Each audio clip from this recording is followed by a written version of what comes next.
All right. Good morning and welcome to everyone. We kindly ask if you can go on mute, and we invite you to use the Zoom chat to introduce yourself and say your good mornings and hellos. But we are extremely excited to have today's program and to welcome each of you. We'd like to welcome everyone to the Chaplains Rise webinar, the impact of COVID-19 on chaplain first responders in New Jersey. This program was created specifically for chaplains and to express our gratitude and to offer our thanks for all of the support that you have offered the community, the police community through these challenging times.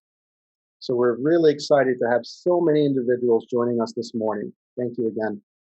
My name is Ravi Maharaj, and I'll be your Zoom host for today. I will be offering support with any technical issues. So if you have any problems, please message me in the Zoom chat, and I will be here to support you during this program. That being said, we have a great webinar created for today, and I'd like to introduce our first speaker. Our first speaker is Michelle Julian. She is a graduate from the Catholic University of America and now a licensed social worker. She has proven to be an advocate for the health and wellness of clergy by volunteering with Rutgers University for a year in 2019. I'd like to introduce, and please join me in welcoming Michelle Julian. Michelle, take it away. Thank you so much, Ravi, and good morning, everyone, and welcome. We are so excited for today. And as much as we would love to engage with each and every one of you, we recognize that we do have a large group of people with us today. So throughout the webinar, we will be asking you to engage us in the chat. So please keep an eye out for those moments so we can all connect. Thank you. So our hope for today is to inform you on what the RISE program is and to learn how we can better support you. That's why we've partnered with Gary Holden, the founder, president, and CEO of the Police Chaplain Program. Chaplain Holden is a national expert and a master resiliency trainer. I'm now going to turn it over to Chaplain Holden to start us off with an opening prayer. Thank you, Michelle. Great to be here today, and thank you for everyone. Good morning, everyone, especially you chaplains, which is mostly what we have today, and our team that's involved with all of this. We're excited that you're all here for this first one of our webcasts that we hope to do hopefully every month, and that's our goal. Just before I pray this morning, it's kind of an interesting quote from Thomas Paine that says this. This is taken from his little tract called The American Crisis. These are the times that try men's souls, he says. Then he says, the summer soldier and the sunshine patriot will in this crisis shrink from the service of their country, but he that stands by it now deserves the love and thanks of men and women. That was published on December 23rd, 1776. And we believe the same today, that each one of you that are serving deserve our love and thanks for all the good work that you do, especially as you work with first responders. But I don't know about you, my friends. These are certainly the times that can try a chaplain's soul. As we know, with COVID, political unrest, the difficulty even in fellowshipping and ministering to others certainly makes everything so much harder. And yet, we are called as chaplains and spiritual leaders to stay in the struggle and to help the officers and others we serve to be at peace in the midst of the struggle. And it's a great task, as we know, but we have a great God who helps us to do what we're called to do. In fact, our work, I believe, is more vital than ever, and we certainly need God's help. So let's pray together this morning as we talk to Him. Lord, I thank you for this great opportunity we have today. We thank you for all those who've joined us today for this new endeavor, and I thank you that we can help one another. So I pray for each one of our chaplains and the work that they do in the midst of COVID, in the midst of everything else that goes on out there. I pray for them today that you'll keep them in good health, that you'll help them to minister to those that they can, the best way they can. And I just pray for this time we have together that we'll learn much and we'll be even better equipped to serve you in the days that lie ahead. And I'll give you all the praise in your wonderful name. Amen. Well, it gives me great pleasure to introduce our next speaker and my friend and a friend of Chaplains, Cherie Castellano. Most of you probably know Cherie, but she is the director of the National Call Center for Peer Support. Cherie is a national expert in the field of peer support and disaster response with over 20 years of service. She is the creator of the reciprocal peer support model, which is a nationally recognized best practice by the Department of Defense Center for Excellence. Cherie has created numerous peer support call lines for mothers, police officers, veterans, and caregivers, just to name a few. She has devoted her career to rescuing rescuers and law enforcement families. She's also married to a wonderful man named Mark, a sergeant with the Morris County Prosecutor's Office. And it is my delight to honor and to introduce Cherie Castellano today. Cherie, we're excited that you're here to share with us. God bless. Thank you so much, Gary. And it's been a blessing to work beside you and right back at you with the admiration for your leadership and all of your work. So I just want to say I'm so blessed and excited to be amongst all of you today. To partner with Gary and the Police Chaplain Program is really an honor. And let's just begin talking about how we're going to support you, our chaplains, as first responders. A little bit about the program and some of the information that Gary gave you about the background, about the work we've done at Rutgers University Behavioral Health Care in our National Center for Peer Support. The reciprocal peer support model was designed 20 years ago with the Cop to Cop program. And the concept was when someone shares a lived experience, they really can support and understand people most effectively. What we came to find was another crisis, 9/11, really defined for us a need to help all high-risk populations. So shortly after 9/11, we designed the Vet to Vet project, Teacher to Teacher, Fire to EMS, a bunch of other programs that rescue rescuers. The focus of our work over the last 20 years has largely been peer support, crisis response, with access as a focus. So you'll never call our line and get press 1 if you're suicidal, press 2 if you're homicidal. It's always a live person who understands you and relates to you. We believe in cultural connection, that it's easier to say, I'm a cop, you're a cop, I'm a chaplain, you're a chaplain, than it is to sometimes talk about our presenting problems. And we're strength-based in our approach to our work. We have peers and clinicians as partners, and we recognize, although our programs began as suicide prevention and crisis response programs, there's a role in peer support for prevention, intervention, and postvention. And as Gary mentioned, it's nice to be recognized as a national best practice because we have done research that our work improves the quality of people's lives. Next. I think for today, our focus is about chaplains as first responders.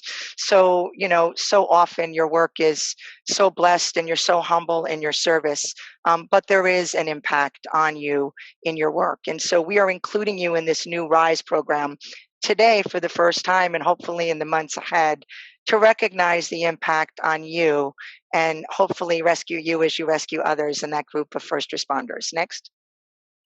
The RISE program is funded by the, oh wait, I'm sorry, I went out of turn here. I should mention, we have some of you introducing yourselves, but we really feel strongly that we want to focus on hope today. So even though you've given us your name and maybe where you're from and introduced yourself in the chat so far, we have a bunch of participants and we've only heard from a few of you. So what we'd like to know is not only your name and where you're from, but could you give us one word of what you hope for in 2021? We really want to hear from you. What is your hope for 2021 as a chaplain in this time? And throughout the event, we'll continue to introduce you throughout our conversation today. So give us that one word of hope besides your name, if you don't mind. Next slide. For the program description, it's called RISE, New Jersey First Responders COVID Hope and Healing Program. I don't know about you, but it seems like so many of the programs that come out, it's just another brochure. I don't understand what the focus is. So I want to be really clear with you today about this program being specifically available for all of you chaplains in New Jersey. And actually, from all over, we're willing to serve all of you. Next. The program is funded by FEMA. and it's part of the COVID FEMA funding, so that the goal is to offer crisis counseling for the COVID impact to first responders. There's a telephone line as a starting point that's open from 8 a.m. to 8 p.m. And our original population to focus on was New Jersey law enforcement, firefighters, EMS professionals, military and veterans, and now we've added chaplains, thanks to all of you joining us and participating in this as a population that will serve. The grant started in October. We went live at the beginning of December, and we're going to be available with our free services from now through the end of June for you in this project. Next. Building on the foundation of the work we've done, as I mentioned, our 9/11 work, Katrina, all the other disasters in New Jersey, and our experience as part of this rapid deployment team, we're going to use our trained counselors to offer crisis counseling over the phone from 8 a.m. to 8 p.m. 7 days a week, and overnights we have access to emergency capacity. Next. I think the other thing that's really important about this program is that these 4 services are available to you, and they're available to the people that you serve as a resource. The second is the RISE virtual resilience webinars, which is one of the ones we're doing today. Next is our support groups, and if there's an interest in us doing a support group for chaplains, put it in the chat box and we'll make it happen. And then resources and information that we can share with you to share with others. Next. I'm loving these words, by the way. Wisdom, connection, beautiful words I'm seeing in the chat box for your words of hope. Thank you so much. Keep them coming. The virtual webinars are based on a model that most of you are trained on. I know Gary is a master resiliency trainer, but it's the UPenn model about resiliency that really works well with first responders. And so we're not just doing our resilience webinars randomly or talking just about COVID. We're talking about building strength. And so self-awareness, self-regulation, mental agility, connection, strength of character, and optimism will be some of the topics that we'll focus on every 2 weeks when we do these webinars. Next. I think the other thing we're familiar with is that we need to understand that the counseling programs that were normally available to people are not available due to COVID, both face-to-face and in groups. So like I mentioned, we're hosting these virtual support groups, and we'd be happy to host a virtual support group for chaplains if it's of interest. Next. Keep those chats coming. I love it. Our resilience information database is really specifically about COVID resources. So if you're interested in something related to getting vaccinated or more information about treatment or what's happening, we have a lot of that information from the disaster terrorism branch available to share with you. And in addition, we're going to target our outreach to helping people and disseminating information by looking at the top counties where COVID is most prevalent. So Essex, Hudson, Ocean Union, Middlesex, Camden, Bergen, Morris, Atlantic, Passaic, Burlington, and I think Somerset are some of the counties that we're going to target. Next. It's so great to see all you chaplains joining us on the chat. I'm so excited. So our outreach, because of social distancing, isn't what we normally want, right? There's such a ministry and presence. So most of us want to be out there beside people, and that's not the option at the moment. So we are using our website, our social media, and other options to connect with people. And we're really focusing in on primary stakeholders. Next. I think partnerships are so important during this COVID time. So here are our key stakeholders. You see the police chaplain program at the top of our list, and we've been blessed, as I said, to have so much success working with Gary and all of you in our Resilience Program Officer Project and in Cop to Cop, that we're really excited to do this together also. Next. I think the other thing we just want to emphasize again is those 6 skills for our resilience webinars, because should you all be interested in us continuing to host these just for you, these will be the themes that we'll focus on. Next. So here's just a sample of a flyer of some of the stuff that we'll be doing moving forward for the general first responder population. But I think Gary and I are pretty committed to creating something just for you every month. Next. the information that we can disseminate are, flyers and information that we hope will be helpful. And if you want to follow up and look more at some of the information, just in the essence of time today, we didn't want to go through too much, but we have a website and more information that are terrific. Next slide. That will give you a whole bunch of information about what we're offering, and where you can find us on Facebook and Twitter and Instagram and all those things that as someone who's older, my kids are better at that than me, but we have a big presence in social media. Next slide. So I think at this point, what I'd like to do is I think I want to take a look at what's happening across the country with a short video, and see from other chaplains what their experiences are in 2020. Let's go to the videotape. When a crime happens, it's not just the police that show up. There are chaplains who volunteer their time and services to offer help. And in 2020, like all of us, they faced hardships that forced them to change their ways. Aniela Ruiz has the story. Stress is through the roof. Anxiety is through the roof. During the toughest times of 2020, a group of 50 volunteers showed up when they were needed the most. We're talking about the chaplains of the Harris County Sheriff's Office. We just love on people who are in a broken situation at that moment. These chaplains offer people a shoulder to cry on or even a hug. But this pandemic forced them to change their ways and do a lot of their ministering via Zoom. Before COVID, it was much different, but now there are different restrictions. They would visit our employees who might be sick or their family members who might be sick. But despite the pandemic, many are still responding to crime scenes. Matter of fact, they're stretched thin because of the increase in crime. Many of these volunteers are trained therapists that provide resources to deputies, but also victims of crimes. To make sure, number one, our staff members are okay. Number two, if the general public is struggling, they're there to also minister to them. And after such a tough year, their hope for this 2021 is for this pandemic to be over, so they can continue their ministry and show love to those that need it the most. My message to people is not to give up hope. There is always hope. Aniela Ruiz, KHOU 11 News. What a great video. Now, before we move on to our next video, I just want to take a few moments to call out the chat here. I'm seeing so many great responses. I see Chaplain Hector with the word strength. I'm seeing a lot of restoration. I'm seeing hope and healing, health and unity. These are all just amazing words that I know I'll be holding in my heart for the rest of 2021 as well. So now that we have a little bit of a better understanding of how police chaplain have been continuing their support throughout COVID-19 from the last video, we're now going to hear from other chaplains' experiences around the country and the anticipated post-traumatic growth within the community. Stonier says chaplains have had daily connections via phone or video chat with first responders during this pandemic. They're not used to receiving help, but they need our support. They need our love, encouragement. Pastor Stonier says that he's responded to many disasters, including 9/11. Although COVID-19 is unprecedented, the mission is the same. And he says that we'll go through what is called post-traumatic growth. People are struggling with, why is this happening? Where am I? Where am I headed? What's my purpose and meaning and significance?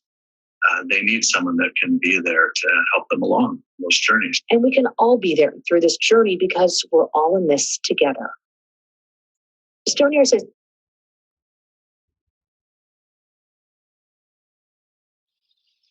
At this time, it's my honor to hear from Chaplain Gary Holden and his colleagues to really reflect on how is COVID-19 impacting your work as a chaplain. So I turn it back over to you, Gary, and thank you so much. Thank you, Cherie. And I like what he just said, post-traumatic growth. That's really the new thing that we're hearing in the area of resilience, post-traumatic growth instead of post-traumatic difficulties that people go through. Even though they're going through those things, we want to help them to grow. And so even in the midst of COVID and everything else that's going on out there, as chaplains, that's what we want to do, help people to grow and to become more resilient and to move ahead. And it's my honor to have three of our chaplains that are going to share today. We're each going to share very briefly, but Chaplain Stacy Deering from the Oceanport Police Department as the chaplain, lead chaplain there, Chaplain Willie Shy, who's the lead chaplain in the Willingboro Police Department, and Chaplain Barry Vasquez, who does a number of things with chaplaincy and is one of our new New Jersey State Police chaplains. So you guys can all unmute, and I'm going to ask Stacy to just share a little bit of her thoughts on chaplains in the midst of COVID. Hi, everybody. It's such an honor to be here with you all. Myself personally, I did have COVID back in March. And I know we've all have experienced loved ones that have had it or people that we know that have had it. And it goes from a range of possibly a few sniffles and to death. So my case was pretty intense and it took me several months to recover. So in that, I have a great sensitivity towards the severeness of the virus. And I've had to work through that in my work as a chaplain.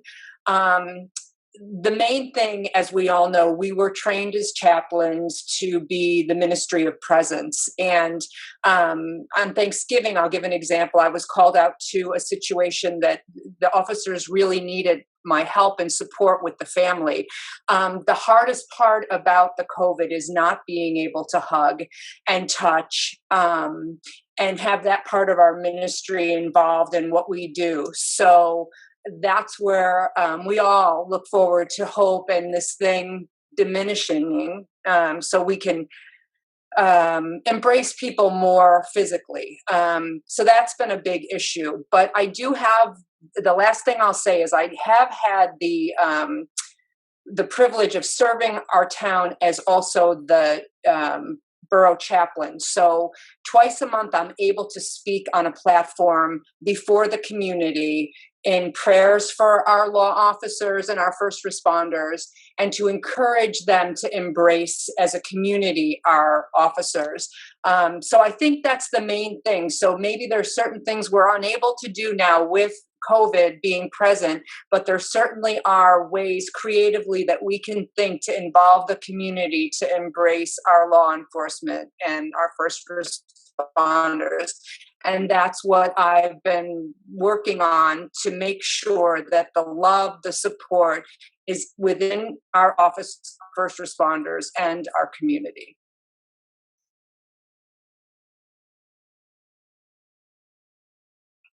I'm grateful to be on this platform. 2020 had been such a challenging year because of COVID, because there were close friends of mine who lost family members to COVID. But within Willingboro, we just had a crisis 2 weeks ago, a couple of days after the new year had come in. A mother was trying to contact her daughter, and because of COVID, she was trying to stay away, but calls, and there was no answer. To make a long story short, she decided to go over to the house, and her daughter, she found her daughter, which died with an apparent overdose of drugs. Don't know what caused her to have a relapse, but it was a devastating time because of COVID.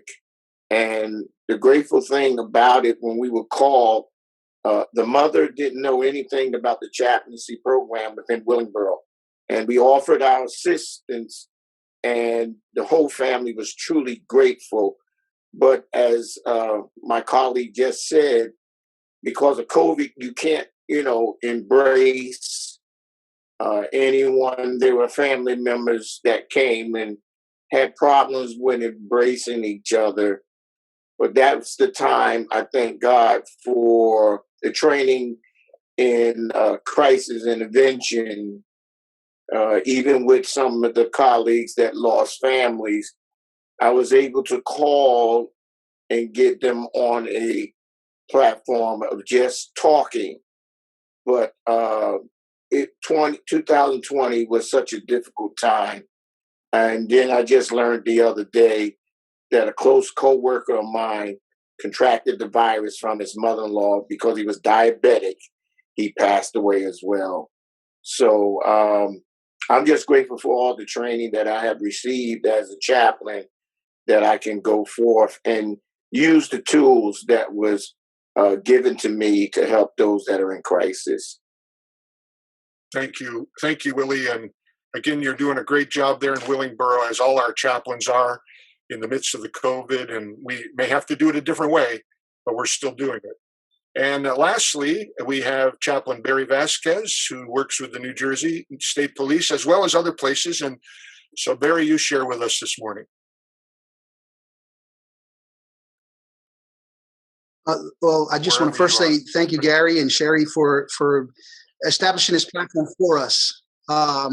It's a blessing because, as you will know, we're always encouraging others and we're always there for everybody else. And this, I think, gives us an opportunity to come together and share and learn and to take, personal care of ourselves, because not only do we take care of other families, but we have our own families, and some of us are pastors and we have our own congregations, and of course we have to be there for the community. So I really, really want to commend Gary and Sherry for this wonderful platform that has been established, and I'm looking forward to the future in terms of what's going to transpire.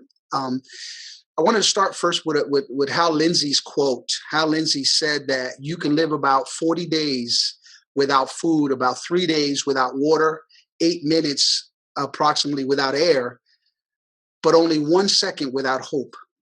And as you and I know, and I like to consider ourselves hope dealers, that we provide hope for our communities, and not just our communities, but our police.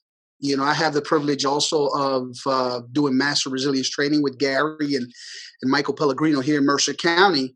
And, we get an opportunity to really hear the sentiments of the officers, what they're going through. And we see the changes, and we see the behavioral, physical signs when a certain topic is taught. And we get this opportunity. So we're able to establish that relationship whereby when, as some of you know, there's been suicides of our officers. And so that we're there with the families and be able to connect with other officers as well, because it impacts everybody.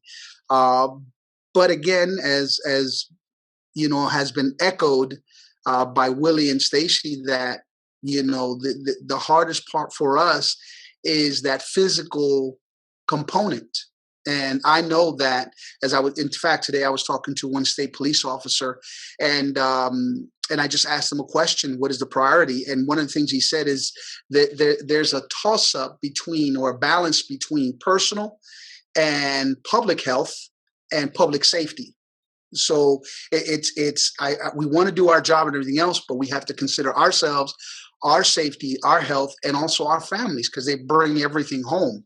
And so I think for us, as we're seeing the challenges, is just that physical part and that physical component. So I'm praying and believing God that through the dispensation of this vaccination and everything else, that certain things get a little bit more settled, so that we can be that hands-on and touch and be able to to acclimate to the times that we're living on. So we continue to press on and continue to learn, continue to be there for one another, and again, thank you so much for this wonderful platform that you've given us.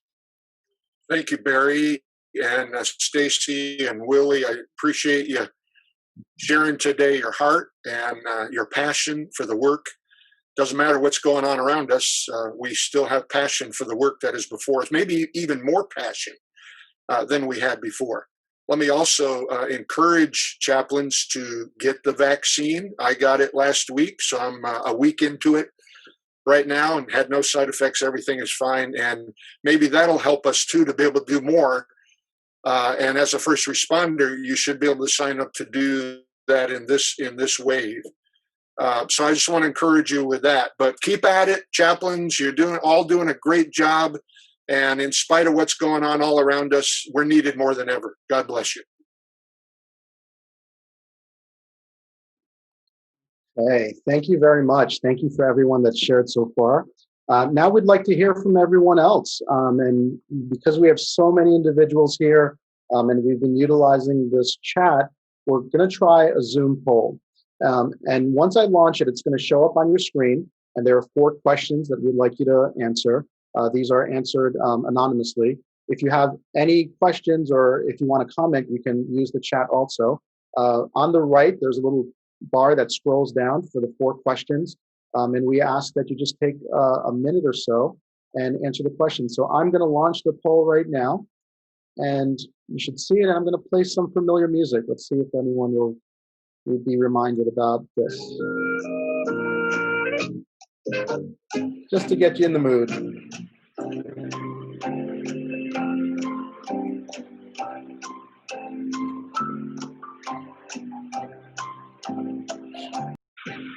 All right. Thank you for everyone that submitted responses. And what I'm going to do now is I'm going to share the results on your screen so everyone can take a look at it. And I'm going to invite Michelle to review some of those answers with all of us. Michelle? Thank you, Ravi. And again, if anything arises for you while we're going through this, please utilize that chat. We love hearing from you in any way we can. So number 1, when it comes to your mental and emotional well-being, how are you feeling right now? 55% said good and 25% said excellent. I'm so happy to see that in the positive side. So number 2, have you or another staff member in your chaplain community preached on the topic of mental or emotional health within the last month? I love to see that yes is at 53% and no is at 47%. And that's okay because we can just continue the conversation ourselves. Number 3, how has COVID-19 affected you so far? We have 37% more disconnected, 35% more exhausted, and a few others with more anxious, depressed, more stressed, and frustrated. And lastly, number 4, during the past month, how often did you feel happy? We have 50% at almost every day, 22, 2 to 3 times per week, 22 again with every day. Again, these answers are awesome. So as mentioned before, in the fall of 2019, I had the opportunity to volunteer at Rutgers for the year. During that time, I was able to work on a collaboration with Cherie, the Archdiocese of Newark, and the Duke University Clergy Health Initiative. Duke University Global Health Institute is one of the leading experts of the country in clergy mental health. The Duke University Clergy Health Initiative is a program to assess and improve the health and well-being of United Methodist clergy in North Carolina. Through wellness interventions and behavioral health studies and other programs and resources, the Duke Clergy Health Initiative underscores the theological reasons for caring for oneself and offers strategies to help pastors develop holistic health practices. So some findings that arose during this time were having high rates of diabetes, joint disease, obesity, depression. However, it also showed that clergy have positive mental health. Next slide. So one reoccurring theme or one key lesson within the Duke University Clergy Health Initiative is that clergy need repeated permission to take care of themselves. We are here to remind you that taking care of yourself is not selfish. It is the opposite of selfish. It is an act of worship of God. It is act of worship that honors God. The human body is God-given, even when it's imperfect. The better we take care of ourselves, the better we can serve and take care of others. Next. There are many other themes and lessons found from the Clergy Health Initiative, and we want to share a few more with you. The first being that clergy are human too. This is simply a reminder to be gentle and kind with yourself. Some other lessons are sacred calling leads to clergy to overextend themselves. It can be an easy way to say yes to things and to overextend yourself when you feel strong passion and devotion to your work. Lastly, improvement in physical and mental health can occur through small daily changes, and healthier behaviors can be sustained by clergy. Again, this is just a reminder to be patient and gentle with yourself as you make small positive changes. If you're interested in learning more about these lessons, Ray Jean Bell's book, Faithful and Fractured, goes into the specifics of all her findings, and you can find that book at the bottom of the PowerPoint here. Next. So where did this collaboration with Duke University lead to? Cherie, Father John McCroin, the Archdiocese of Newark, and I worked with Duke University to create the concept of Calling the Called. Calling the Called is a peer support program for the Archdiocese of Newark, staffed by preach and culturally competent counselors. The peers are trained in national best practices with the intention of supporting, celebrating, and building on the inner strengths that we all share. It's simply priests supporting priests with shared lived experience. Unfortunately, due to COVID-19, we have not been able to implement this model. However, our experience with creating this concept has taught us so many valuable lessons that we continue to carry with us in our work today. Next. So, after collaborating with so many inspiring people on this project, the main takeaway is that you can't pour from an empty cup. When we take time to fill our cups up, we begin to overflow. And that overflow allows us to serve others as best as we can. When we are scraping the bottom of an empty cup, serving others can begin to take a toll on both your physical and mental health. So my question for you is, how do you know when your cup is empty? What are some of the signs? Let us know in the chat. And remember, this can present differently for each individual. It may feel like fatigue or increased stress, or it may present in racing mind or the feeling of overwhelm. Being able to recognize when your cup is empty is the first step in filling it up. Once we are aware of what our empty cup looks like, we're able to intervene and use our resilience tools to fill our cup back up. So I see in the chat here, loss of interest may be a sign for you. Again, the self-awareness is so helpful in knowing when to intervene and use your resilient toolkit. Next. So let's practice filling our cup up together right now. The breath is a gateway into the present moment. I know you all have had a lot of practice with tactical breathing, so hopefully you can add this exercise to your toolbox as well. Here's a grounding exercise that connects us to our breath and our surroundings. Welcome, everyone, and thank you for being here. We're going to take the next minute or two to practice the 5, 4, 3, 2, 1 grounding technique. This grounding technique can be used anytime throughout your day when you're feeling stressed, overwhelmed, or simply disconnected from your body. At this time, you may want to position yourself to be a little bit more comfortable. Maybe placing both feet on the ground or sitting up straight. For this exercise, I ask that you keep your eyes open and simply soften your gaze. In order to enter this present moment, we're going to take a deep breath in through our nose and out through our mouth. One more time. We're going to breathe in through our nose for 1, 2, 3, and out through our mouth for 1, 2. You may continue this breathing pattern or allow your breath to resume its natural pattern. While you continue breathing, simply notice your surroundings. In your head, take note of 5 things you can see. It might be the computer in front of you, or maybe it's a water bottle on your table. Bring awareness to 5 things within your sight.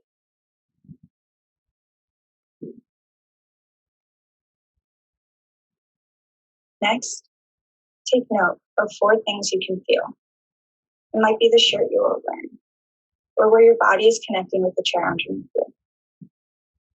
As you continue to breathe, bring awareness to 4 things you can feel.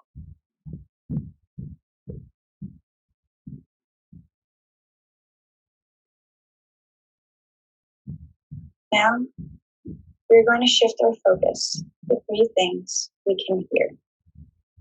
It might be the sound of my voice, or a neighbor's dog barking. Bring awareness to the sound that is entering your space.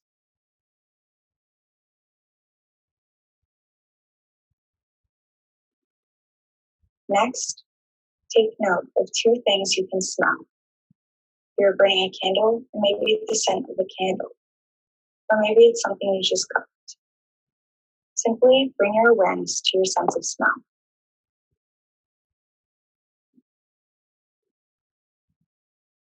Lastly, we're going to notice our taste. Take note of 1 thing you can taste in this moment. Or maybe the last sip of water or tea you just had.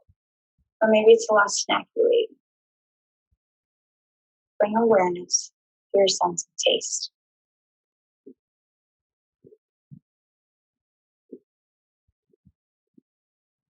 As we end this exercise, let's take one last deep breath together, breathing in through our nose and out through our mouth. Thank you for taking this moment to pause with me. This grounding exercise allows you to utilize your self-awareness in order to regulate your emotions. You can take time to go through all 5 senses, or maybe you just want to focus on 1 or 2. Connecting with our body and our surrounding allows us to enter the present moment, helping us to reduce stress and other overwhelming emotions. Thank you for holding this space with me today. Thank you so much, Michelle. Again, as we've mentioned throughout this, it's been such a magnificent experience to meet all of you via chat and hear from the chaplains and Gary's team. And Michelle, thank you for sharing the experience and your volunteer work in promulgating support for clergy and understanding their mental health and their resilience. What we know is that chaplains are first responders. We can't emphasize that enough. And because of that, this RISE program is for you. We have officially, as of today, included you in our population to serve. We hope in 2021, as we launch these webinars, which we intend to do every month, as well as maybe some other activities, some of you will join in the chat if you're interested in continuing. We'll continue to email you, call you, and invite you to these activities. If there's anything else that you specifically would like us to do for you, again, we're open to hearing from you because we so value your work and are so blessed by your service. At this time, I'm going to now ask Gary to offer a closing prayer for us as we wind down the program. Gary?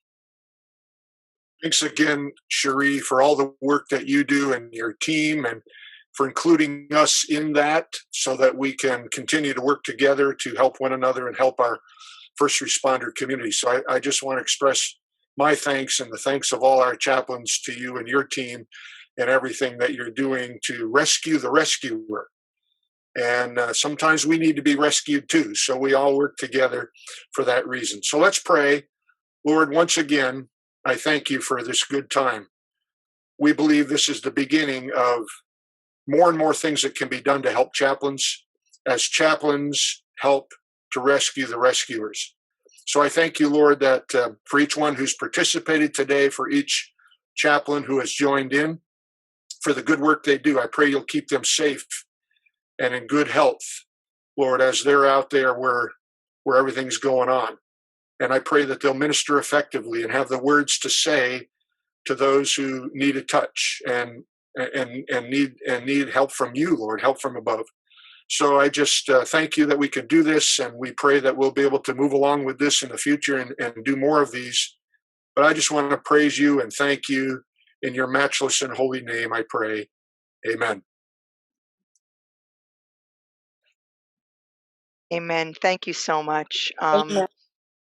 It's such a blessing to have all of you with us. And so these are just some words that I saw that I thought were really perfect for you. So I'll just read towards the end about, you are enough. Please remember how much your work is enough and you're so needed and we're so grateful for you. And so we hope that you feel this virtual hug and gratitude from us for your service.